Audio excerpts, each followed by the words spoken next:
another 80s golden age of comedy.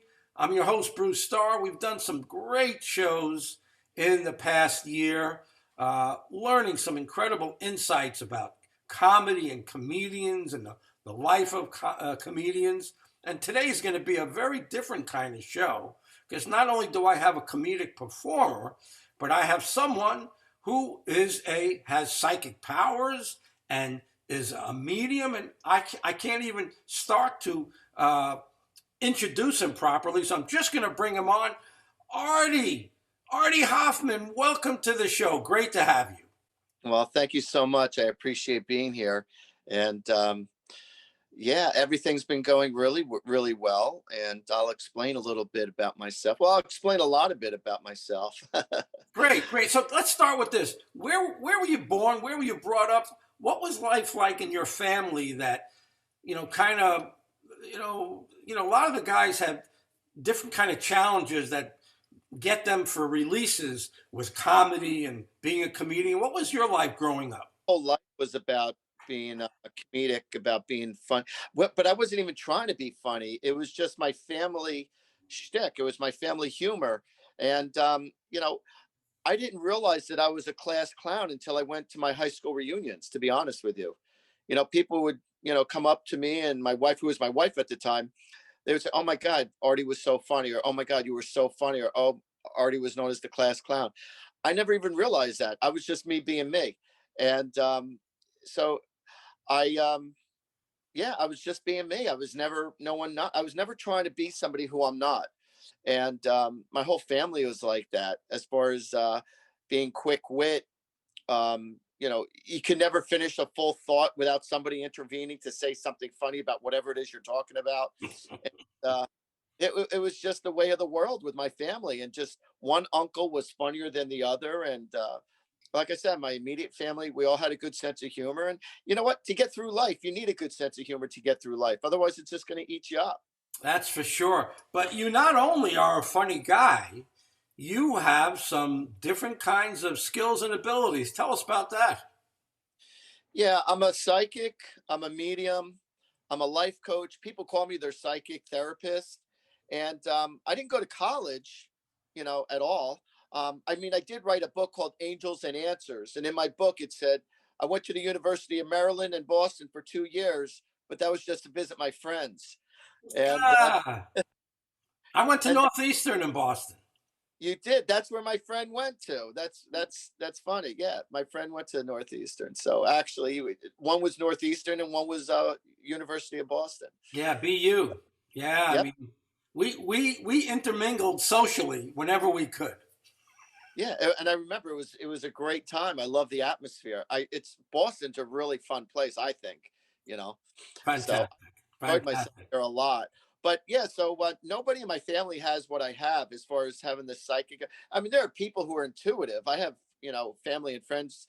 I mean, family who are intuitive. But as far as called psychic, no. I have my own. I have another business. I've been doing um in psychic work, mediumship work. A psychic is somebody. I'll explain the difference. A psychic is somebody who could tell you about the past, present, and future, or could tell you the outcome of situations. A medium is someone who is capable of communicating to people who have passed away, people who are in the afterlife. So that's what a medium is. So I'm a little of both, and plus, I'm a life coach, and so I help people get through a lot of hard times. So I would probably say one of my greatest gifts is helping people, giving people back their power, because all of life is nothing more than a perception. And so when you have an understanding, the true meaning of what it is you're dealing with, or a deeper understanding within yourself, or an understanding within yourself and your relationships in your life, when you have the inside scoop of how things really are, it gives you a better understanding. When you have a better understanding, then it gives you power and it gives you confidence. And so I give people back their confidence, and I help heal a lot of people's hearts, when they lose a loved one, or as far as what to decide within their relationships, or how to deal with their kids or other family members or issues. I'm also known as a medical intuitive. The spiritual world, when I connect to the spiritual world, the angels and the Holy Spirit, they give me messages on what's going on with someone's body. And not that I need a scanner, and not that I need to go for an MRI or anything for the person. I just They just tell me what's going on. I do it for pets. I do it for people. Um, it's really, I'm blown away by it because I've given people information that doctors couldn't even see, and then people come back to me and say, "Hey, Art, you were right about this and that." When people give me credit for information that I give them, um, I don't. My ego does not get in the way of this. Like, oh, I know everything. It's funny because my license plate does say I just know, but the reality is I don't know anything until the spiritual world gives me all the information. So I'm a very good receiver or communicator with the spiritual world. And so when they give me the information about the person who I'm reading, or who I'm doing a session with, the angels and the Holy Spirit, they make me look really good. I was raised in a Jewish family, if you couldn't tell, with a name like Artie Hoffman. Yeah, but they didn't, I won't say they didn't believe in this. As far as psychic stuff, I don't feel like they did. As far as astrology, my father would say he didn't believe in this, but yet the first thing he did every single day would look at his astrology in the newspaper. And then in the next breath he says he doesn't believe in this stuff. So go figure. um no, So, but what I so do feel. when did you first know? When did you first realize that you were different from your friends? Um, well, people my whole life have always told me that I was different, and that's no exaggeration. And I'm so used to hearing it, even up to now. It's like I'm just being genuine. My enthusiasm for life, my caringness for people, and now, being psychic and medium, I'm sure that adds to the equation. And it's funny, both my parents passed away, and my mom always said, "I can't wait to be interviewed one day," because when people ask me, where did Artie come from, or how did Artie get to be the way he did, she would say, "I don't know how he became the way he did or where he came from, because," and she would laugh and she goes, "I think I was raped by an alien," because that's the only way I could describe Artie, or why he is the way he is. But yeah, my whole life I've always been told I was different, but it's not that I turn different colors, or that I do nanu nanu, uh, nothing like that. But I don't know. I just, and I hear it from all the girls that I've ever dated. I don't know. It's just, I'm just me being me, just being the best person I could be. And What did you hear from the girls you dated? um, I would probably say, I asked my wife one time when we were in the dating mode, and I said to her, she goes, "All right, you're so different. I said, give me something. Give me something how I'm different than your other boyfriends, or give me anything. What is it, that one thing where I'm different?" And her answer was everything. I go, "What do you mean everything?" She goes, "Everything. I can't just say one thing." And I literally heard that from other girls that I did. I said, "Can you just tell me one thing that where I get the same answer, everything. Um, the way I communicate, the way I care, the way I'm thoughtful. Like, I feel like I do things for people before they even ask. Whatever their needs are, I give to them before they even ask.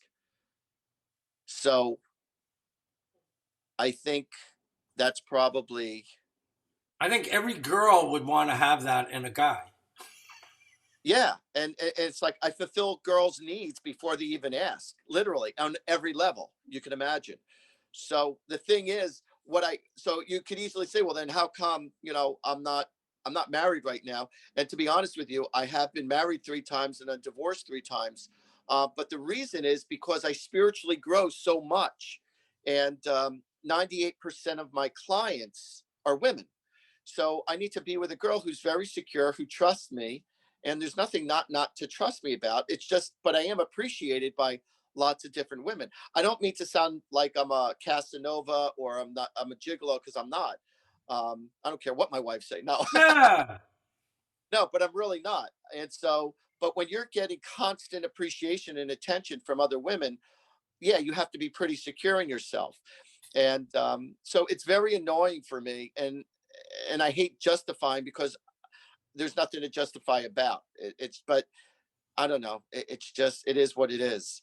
So that's very frustrating. I would probably say that's one of the biggest frustrations in my life, to be in a relationship and just to gain the trust of whoever I'm with. Because if you don't have trust in a relationship, the love could be at a 10. But if you don't have trust in a relationship, you don't have a relationship. Right, exactly. Believe it or not, I'm a student of relationships myself, and for many many years. So we could probably do a whole nother show, just about relationships and the things that you're talking about. But from what I understand, and I don't know a lot about you, so I'm finding out along with the audience. You're a performer. You're an entertainer. You've been in front of crowds. Yeah. Well, the thing is, you know what? When I first started doing stand up, I got to tell you this funny story. So there was this fella called Big Al, and he owns the comedy shop in New York City. And when I first started doing comedy in my late 20s, early 30s, late 20s, I did it for a few years trying to do stand up. And I found it hard to do stand up. I mean, I could be naturally funny with people when I'm with them because I bounce off of situations.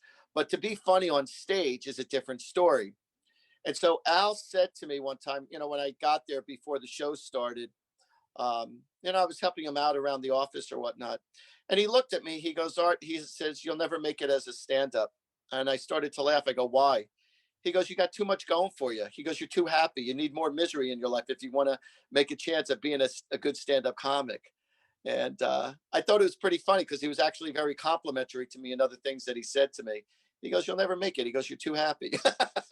You know, the funny thing, when I was out in Los Angeles, my uh, my friend Rick Bernstein, who was kind of he was a personal manager, managed a lot of different people, and he was very successful. He was kind of my mentor. Somewhere along the line, about halfway through my first trip out there, he said, "Bruce, you're too nice a guy. I don't think that this is going to work for you. You're just too nice a guy." I said, "Stop it. I'm not too nice a guy." But, what he said was kind of true in that I didn't approach show business, in a way that some of the other guys did that made them kind of vicious, and they might have gotten what they wanted, but uh, they didn't do it in a very nice way, and I couldn't do that. Most comedians or successful comedians, but I'll say most comedians are very selfish people. I won't say all of them. I can't speak for all of them because everyone is their own unique. But as a general consensus, most comedians, and I mean a major majority, are self-centered, depressed, and/or angry, um, if not all of the above. And it's true. And so they go up on stage. You have everything to gain, nothing to lose, and they express their experiences through sarcasm or exaggerated situations to make it funny. Because, like I said, to get through life, you have to have a good sense of humor. So, yeah. So, any case, so you asked me a question earlier, how I got started as far as psychic and stuff. Now, growing up, going through junior high and high school, I always wanted to become a therapist, but I didn't have the patience for school. I sucked at school. I was very well liked by my peers and by the teachers, and I was very well liked, but I sucked at school. I didn't have patience for it. I'm not a I'm the type of learner that I need to learn by looking at it or by example, but just telling me and stuff, I have a hard time registering that way. So, yeah, so like I said, I always want to become a therapist, but I said, how am I going to do that? And with all the school and how much time it takes and the money for all the loans and stuff, so what I did was, long story short, I started my own window cleaning, power washing business years ago, 36 years ago, and it's called Peeping Tom's Window Cleaning. Yeah. So there's comedy in itself. And on my card, it says binoculars not included. And on the Ah, back of my card, there's the comedic side of me, says Peeping Tom's Window Cleaning. Everyone enjoys looking at a nice piece of glass. ah, very nice. Very good. Then, all right, so I've been doing that. So that's what's been bringing in money, for me to survive. So I needed extra money for other investment purposes. And again, and so I'm 27 years old. I'm having a conversation with God. I'm married at the time. Everything going right for me. Nice house. The relationship was good. Um, lots of friends, everything was nice, um, financially, everything. But I wasn't fulfilled inside. Something I still wasn't complete. So I'm having a conversation with God. I'm sitting in my home office and I said, God, I need answers. I need clear answers. I said, I need more than just what I have now.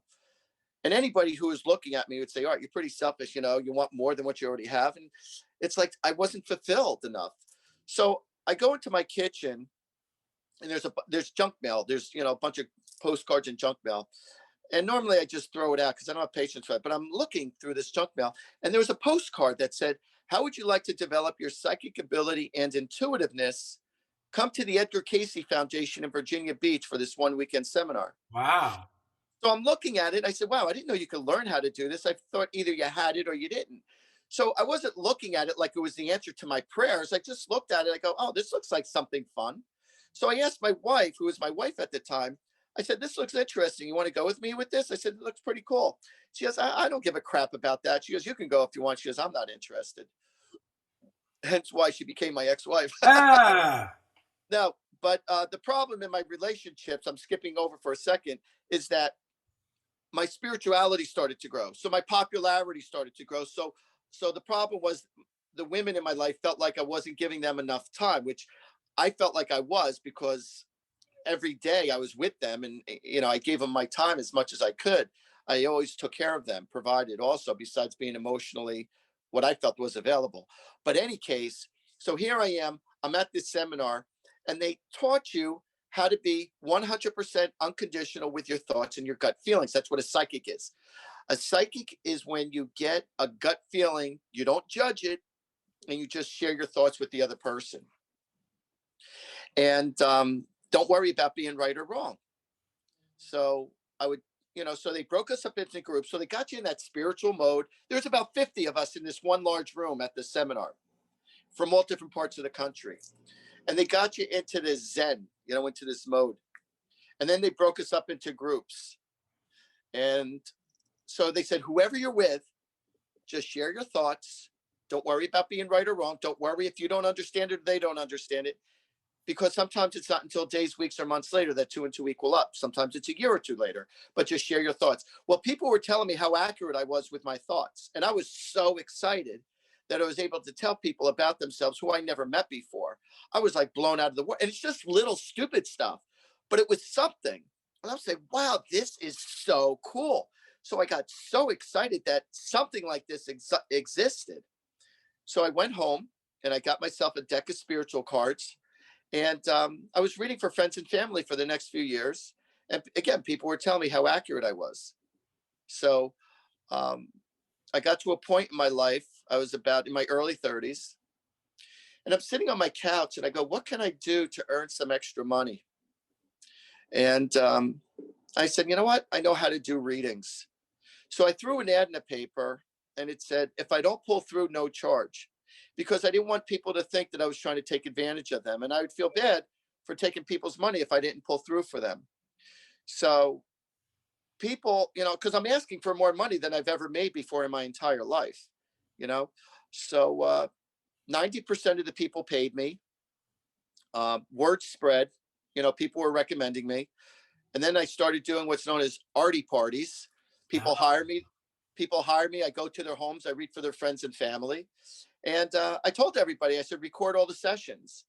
So people could record their sessions. I would have a cassette. Now that they don't make cassettes anymore, I tell people to either write down messages or record it on your phone. So that's what people do. But let me tell you something. I love it when people record the sessions because I say so many things that people cannot appreciate in the moment.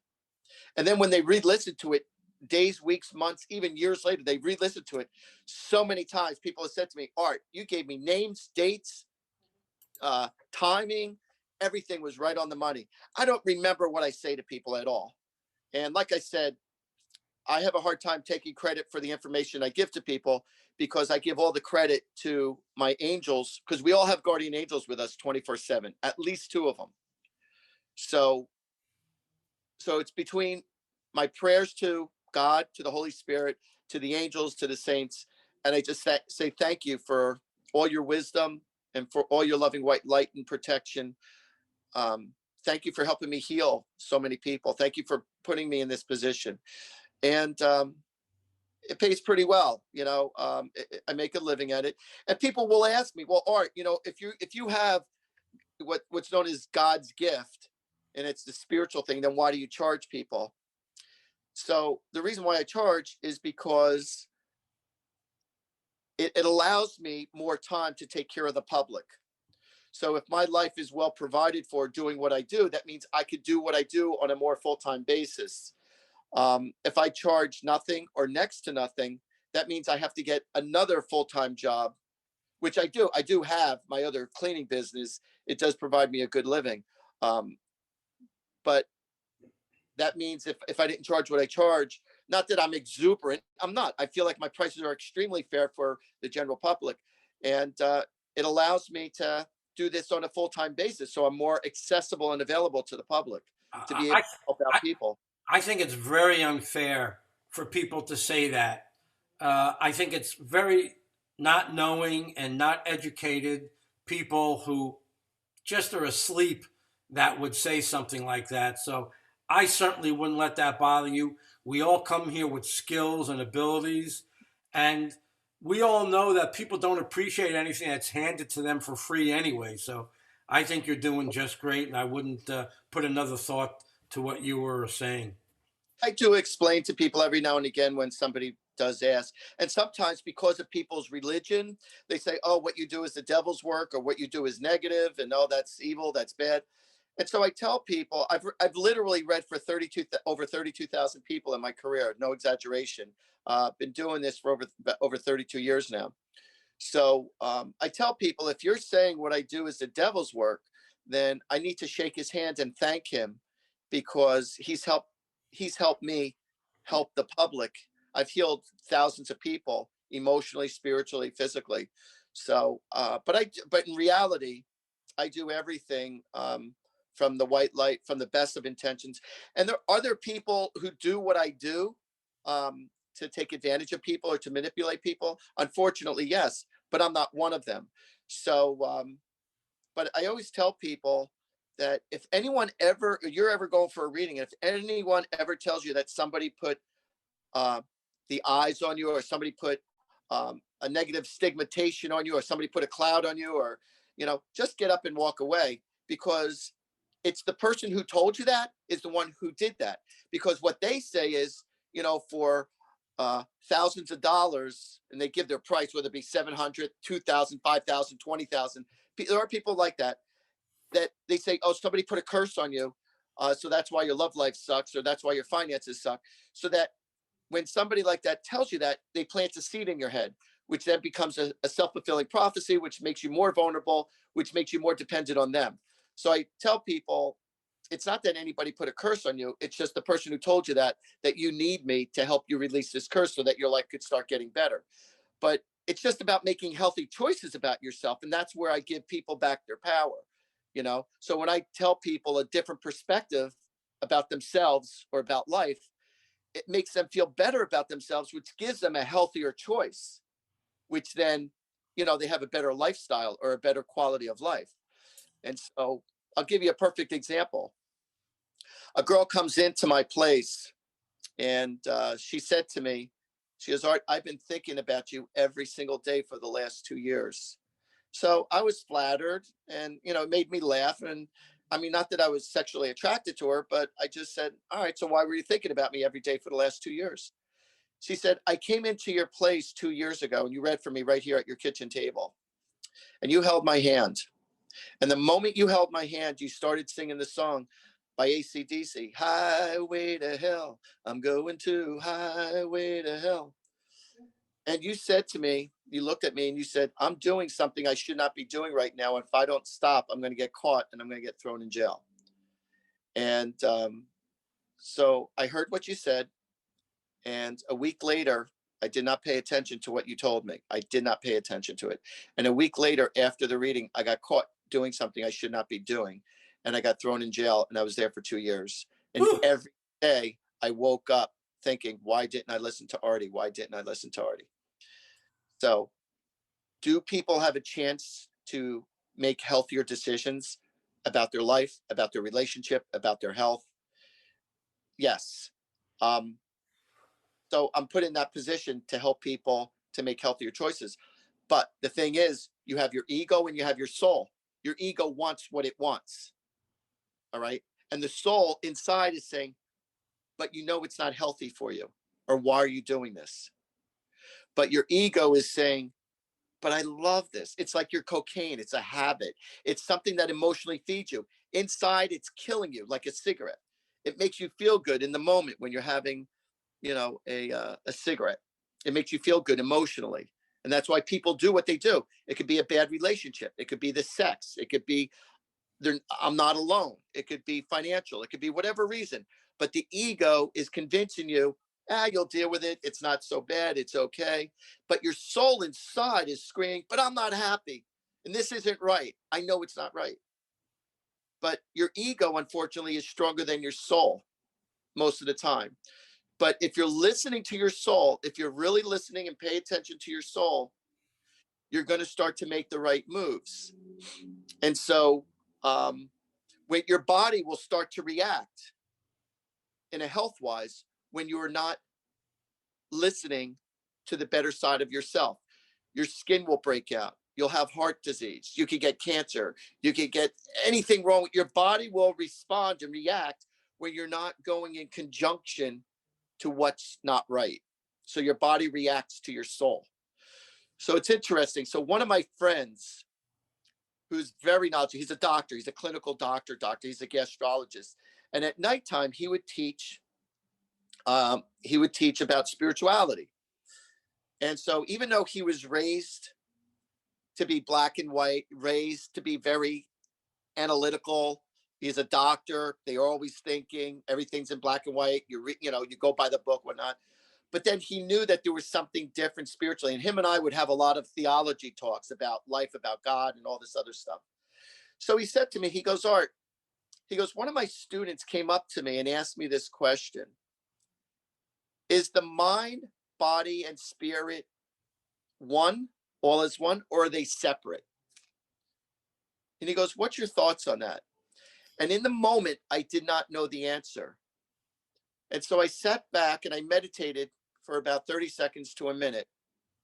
And I said, here's your answer. Your mind creates, your body reacts, and your soul observes and feels what you're going through. So they all act as one, but they work in separate units, but they're all acting as one. So you have your car that has the transmission, the engine, the wheels, the seats, the steering wheel. So you have many different components, but it's all one car. So you're all one person. But each component, works as a team. So that's the best analogy that I can give you as far as, is the mind, body, and spirit one?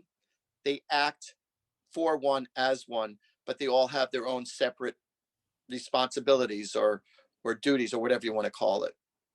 So let me see if I can get some insight into how you work. For instance, with your mediumship, how does that work? Like, have have you been hearing any voices saying, "Hey, I want to talk to this guy Bruce," or do you have to call them in?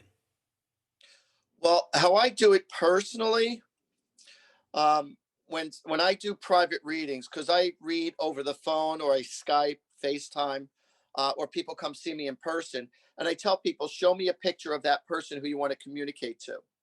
So when I look into their eyes of the person, and I'm not judging the picture at all, it could be a picture of your grandfather when he was 12. But when I look into the eyes of the person, I start getting all these thoughts and images of the person.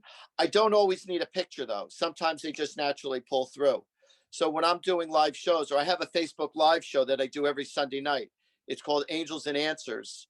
And that's at 8 p.m. Eastern time. So I do free readings for people. So people will type in questions. Hey, Art, my grandmother Rose passed away. Does she have any messages for me?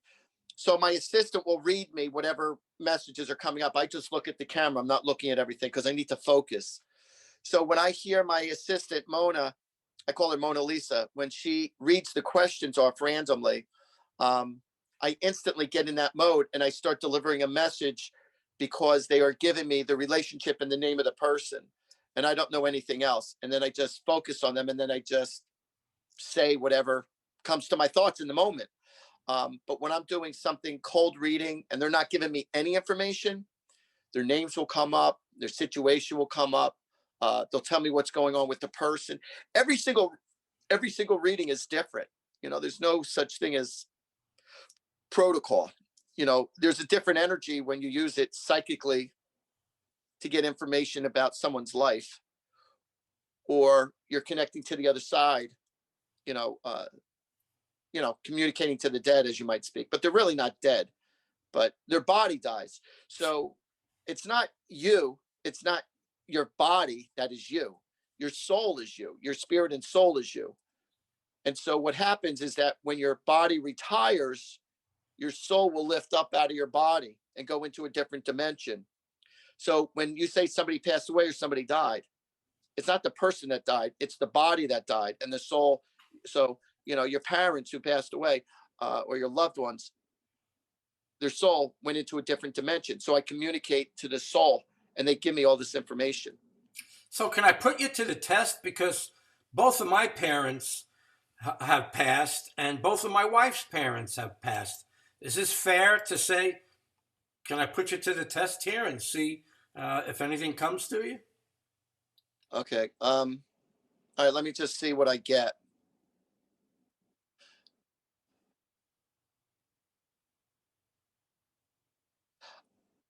I'm not sure if I'm just talking about this past June or the June that's coming up, but they're telling me that June was a very off month. Something about, I feel like it might have been this past June. If you can't relate to it, then it's the June coming off. But I'm getting June is a very off month. Um, and I think it's your mother, because they're letting you know you were just deleting a lot of things. I don't know if it was the computer or you were erasing a lot of things that she's Yeah, telling. yeah. Um, and your mother wants you to know. I feel like your mother is the stronger one here. She's laughing. She had a good sense of humor. She goes, "Because I am the strong one. I always have been the strong one, and you're not going to tell me anything different."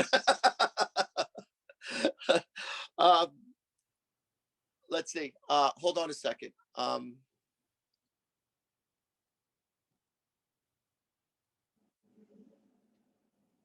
And were you just going over all? Was it you or your wife that was just going over old family recipes? No. Was there some type of talk or something that came up, and it has to do with an old family recipe?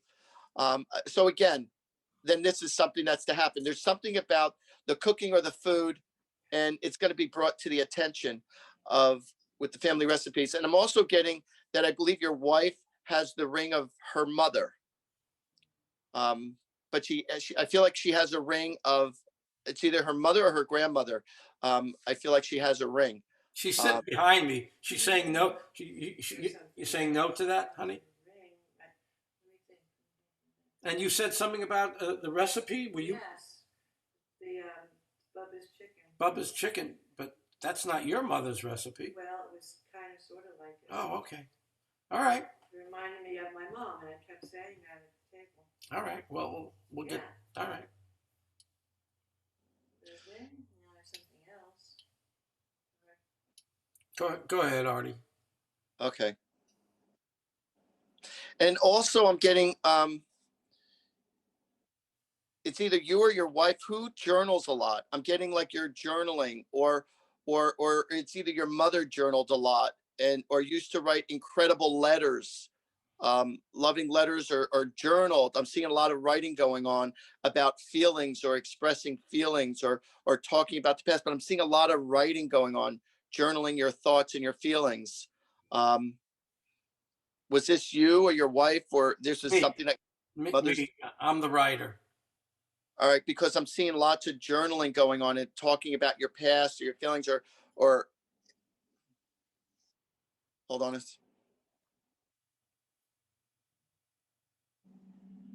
And it's like one of your parents used to get pissed off at one another because one of them would never be serious. They always made a joke about everything rather than taking it serious. When the one parent was trying to be serious, the other one would make a joke about it and downplay Yeah. it and not serious enough. Sounds like my wife's mom and Very dad. sarcastic. Very Right. Yeah, he was actually in and out of the comedy world years ago. And he always had a story relating to whatever you were talking about. He would always jump in and talk about a story that was relating to whatever it is you were saying. Could be my dad. Yeah, it sounds like my wife's dad. Yeah, that's who I'm connecting with. And was there somebody by the name of Mel? A name sounding like Mel? Was it Mary, Mel, Melvin, Millie, first name, middle name? I'm getting a name sounding like that. Not so far. Generous beyond generous, very giving, loving person. I'm getting somebody by the name of Mel or Millie. So if you can't relate to it now, I promise you'll relate to it a little later. But this is somebody with who either has or had a very big heart as far as generosity goes. That's my dad, and maybe we're switching back and forth. Maybe I kind of made it difficult for you. But my dad was very generous, But his name Mel. but he had a nickname. My mom had a nickname for him, Vel. Vel. So there, that's it. I said Mel, Vel. That's There you it. go. Velinka. You're welcome. Very good. Very good. So, but he wants you to know, and he says this, he's tapping his heart. He goes, I am so proud of you.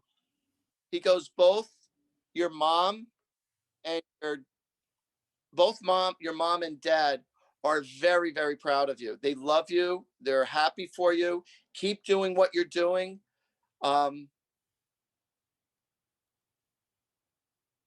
Everything's okay. Everything's okay.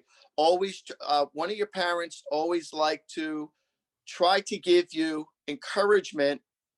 No matter how bad things get, it's only temporary. But try to always look at things from the positive. Yeah, my mom. It was quite a loss.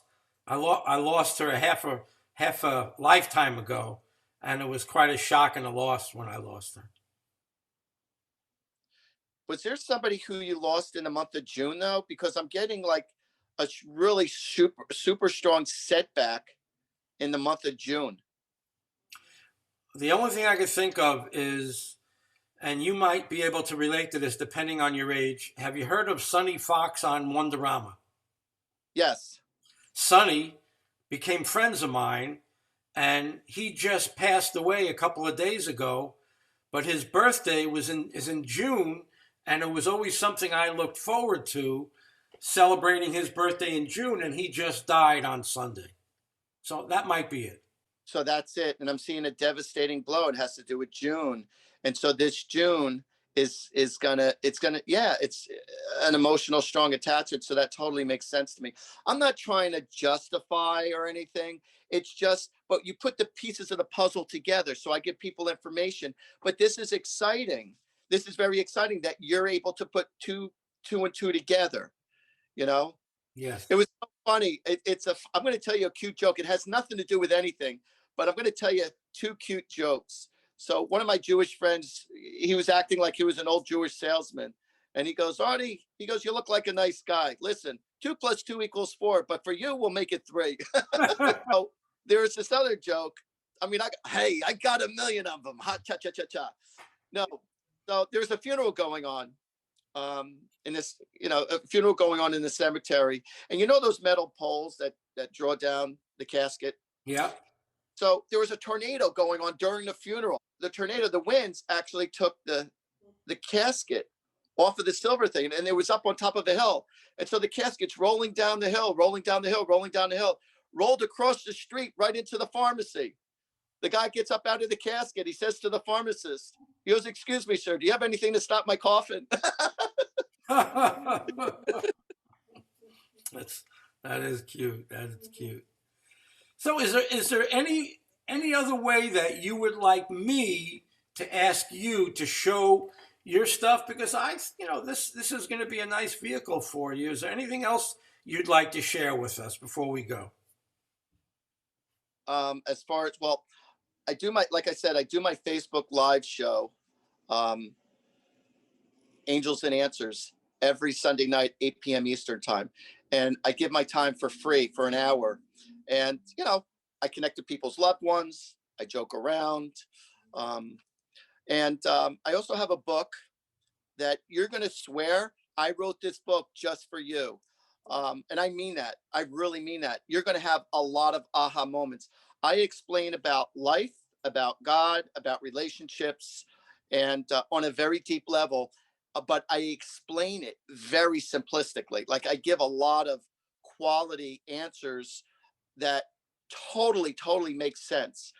My biggest compliment with my book is when people buy more than one book, because it made such an impact on their life that they share it with their other friends and family. And it talks about saints and angels also. It's a small book, but it's a great book called Angels and Answers. I'm in the process of writing. I already finished writing the second book, and it's in publishing right now. Hopefully it will be out by Valentine's Day is what I'm hoping for. And my second book is called Have Your Angels Call My Angels. Ah, love that. And that one's a lot about relationships also. What else is there? I just created angel wings, believe it or not, made a resin. That's going to be out to the public, hopefully within the next month. And it's really cool. If you go to my website, it will be on my website. So I also, like I said, I do private readings, whether it be in person. I'm in Woodbridge, New Jersey, over the phone, Skype, FaceTime. So how can people contact you? So if they call me or text me at 732-778-7173, and I'll repeat that, 732-778-7173. Or you could email me, artiehoffman@gmail, or my website, artiehoffman.com, ARTIEHOFFMAN.com. And you could, check it out. And I have really a lot of cool YouTube videos, short mini YouTube videos, about 5 minutes. And I explain a lot about different aspects of life, about God and about religion, about relationships. Again, I get a lot of beautiful comments with that. So that's the way to reach me. But you're going to see that it's going to be life altering in a very beautiful way. But yeah, I love helping out the public. I love being in this position. And yeah, I've been blessed. I really have. I've been very blessed to be put in this position to help out so many people. So, and I want to thank you for having me on your show. It was a lot of fun. My pleasure. It's invaluable to me and my wife and everybody around me to know that there's somebody like you doing such good work. So I want to thank you and tell you to keep up the good work. And I know that we'll stay connected and find some ways to work together to help more and more people. Yeah, no, that's what it's all about, helping out as many people as you can. When you're in a position to help someone, you do what you can. And I just want to leave you on this note. The love and respect that you give is the love and respect that you deserve. Excellent. Beautiful. Beautiful. Artie Hoffman, a new friend. Thank you again for being on the show. And we'll stay connected. You take care. You're watching the 80s golden age of comedy, a different kind of show. And we'll be back with more comedy in the near future. Take care, everybody. Bye-bye now.